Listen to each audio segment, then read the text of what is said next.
Hello there, I'm Hari Zainuddin and you are now watching TVS News at 5. Let's get on with today's news.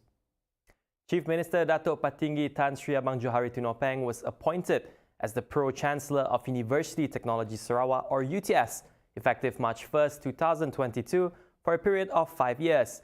Assistant Minister for Education, Innovation and Talent Development Dr. Anwar Rapai said the appointment of Abang Johari was made in recognition of his commitment as well as the Sarawak government to the development of education with quality in the state. Anwar added that it was the very first appointment since UTS was upgraded to a full university. Amat berhormat Ketua Menteri sebagai Pro-Chancellor. UTS akan mengadakan majlis convocation pada 5 dan 6 hari bulan ini dan inilah merupakan pelantikan pertama selepas UCTS dinaik taraf kepada UTS sebagai sebuah universiti penuh. Jadi kita perlu melantik seorang Pro-Chancellor. Jadi Yang Amat Berhormat telah bersetuju untuk dilantik sebagai Pro-Chancellor. Berapa tahun? Ya, 5 tahun. 5 tahun. Dan pelantikan dalam tempoh 5 tahun sebagai Pro-Chancellor. Bermula dari tarikh 1 Mac. First March. First March. First March. Okay. Anwar said this after a courtesy visit to the Chief Minister and handing over the appointment letter. On another note, Anwar said that UTS will hold a convocation ceremony from 5 to 6 of March 2022. UTS was formerly known as the University College of Technology Sarawak UCTS before being awarded the status of a full university by the Ministry of Higher Education on November 8, 2021. It was officiated by the Chief Minister on November 10, 2021. Now, a strong earthquake in Indonesia's Sumatra island today caused tremors that were also felt along the west coast of Peninsula Malaysia and Singapore. The Malaysian Meteorological Department, or Met Malaysia, issued a statement that a 6.1 magnitude earthquake had occurred in northern Sumatra and that the tremors were also felt in Perak, Selangor, Negeri Sembilan and Johor.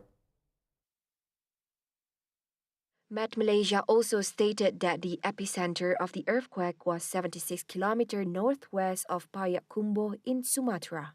However, the statement expressed that Malaysia will not face any threat of a tsunami that could be triggered by the trembler.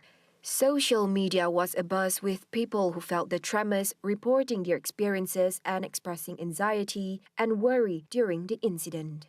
The quake caused Malaysians to rush out of the office buildings and houses to get to safety.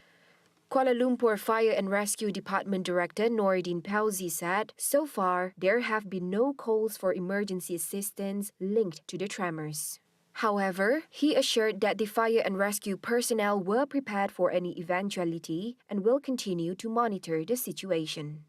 Among the buildings affected were Menara Glomac, Wisma BSN, Menara ABANG and Pantai Indah Apartment, and others in Taman Miharja and Jalan Pantai Dalam, as well as those in Shah Alam, Cyberjaya, Sepang, Kapar, Banting, Puchong, Kajang, Subang Jaya, and Petaling Jaya in Selangor. Kuala Lumpur JPBM spokesman said fire stations around the city had been asked to run inspections at the co-locations to monitor and ensure that the buildings are safe and not affected by the tremors. The move to impose tighter standard operating procedures for tourism programs, including the requirement for COVID-19 screening, is to ensure that the industry is not affected by the increase in daily cases in recent times. Federal Tourism, Arts and Culture Minister Datuk Sri Nancy Shukri said the move was also among the ministry's efforts to balance the country's security, health and economic aspects. She said that like the Citrawana Keluarga Malaysia 2022 event happening now until Sunday at Kuching Waterfront, strict SOPs are introduced to ensure that visitors can attend with peace of mind. Among the SOPs introduced at the large-scale event included complete vaccination status, not allowing children under 12 to attend, providing 7 canopies to limit the number of visitors, and encouraging swab tests prior to the event. Earlier, Nancy officiated the National Craft Day 2022 at the Kuala Lumpur Craft Complex on Thursday. The ministry has set a 10 million ringgit sales target from the event, which sees the participation of almost 300 handicraft makers and entrepreneurs throughout the country and is expected to attract 30,000 visitors. In her speech, Nancy said the National Craft Day had generated 245.4 million ringgit in sales through the involvement of 7,831 entrepreneurs and attracted 1.1 million visitors since its inception in 2003. Police had received 19 reports on a fraudulent investment activity that had incurred losses estimated at 3 million ringgit. These reports were connected to a national media report about 400 individuals that purportedly lost 54 million ringgit after they bought preference shares in a company owned by an individual with a Datuk Sri title. The cases are being investigated under Section 420 of the Penal Code for fraud. Bukit Aman Commercial Crime Investigation Department Director Datuk Muhammad Kamaruddin Muhammadin said more than 400 individuals were duped by a scheme to buy preference shares of the company from the Datuk Sri and his wife, who was a former employee of a private broadcasting company. Based on further investigation, it was found that the investment scheme offered the purchases of shares of the company that were alleged Sharia compliant. Investors were promised an interest of 4% monthly, and the principal investment money would be returned after the investment contract expires. However, the interest was only paid at the initial stage of the investment before the company owners disappeared. He added that the police had identified the main suspects and others, and efforts are underway to track down and detain them. Kamaruddin advised the public to always be cautious and carry out a more detailed study before participating in any investment scheme, especially those that promise lucrative dividends and profits. As of yesterday, 708,187 individuals, or 19.9% of the Malaysian children aged 5 to 11 had received their first doses of vaccination as part of the National COVID-19 Immunization Program for Children, also known as PICITS. Based on statistics from the COVID Now website, for adolescents aged 12 to 17, a total of 2,799,784 individuals, or 90% of this age group, have completed their vaccination, while 2,891,056, or 92.9%, have received at least a dose each.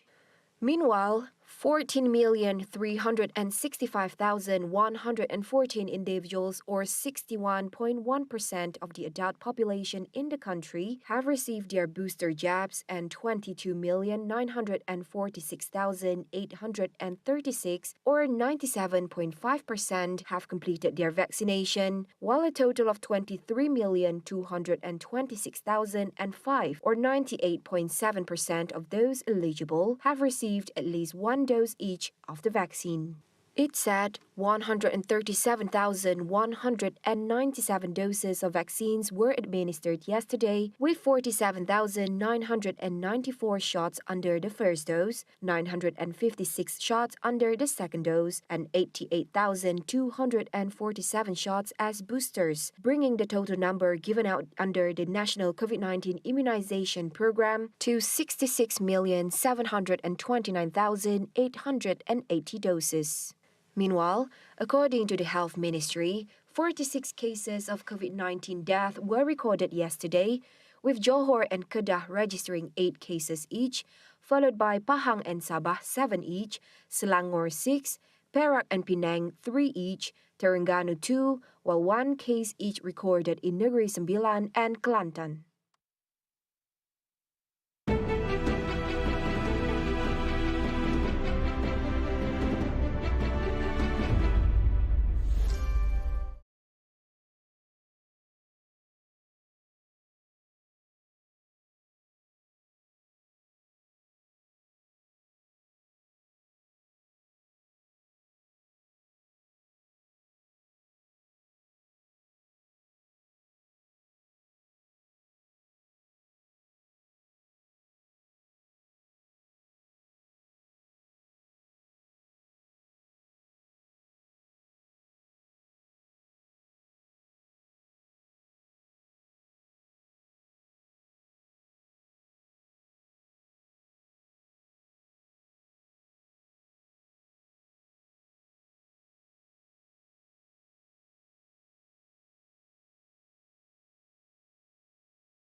Welcome back to TVS News at 5. Now, as economic data indicated that the economic recovery was gaining traction, Department of Statistics Malaysia, or DOSM, is optimistic that the country's economy will continue to recover in 2022 as it did in 2021. The increased global demand, labour market recovery, COVID-19 vaccination progress, and the ongoing policy support have all aided in Malaysia's road to economic recovery. Statistician Dato Sri Muhammad Uzair Mahidin noted that Malaysia's gross domestic product GDP rebounded 3.6% in the fourth quarter of 2021, following a 4.5% decline in the previous quarter, and that almost all supply sectors performed well, while all components of final demand exceeded the pre-pandemic levels of 2019. In addition, with the annual performance supported by strong growth in the manufacturing sector, which outperformed the pre-pandemic level, Malaysia's economy expanded by 3.1% in 2021 after contracting 5.6% in 2020. Mahidin added that overall, this indicated a better economic outlook in the coming months. Thus, the government's focus would be directed towards two main thrusts to support the momentum of economic growth, namely job creation and assisting entrepreneurs to grow.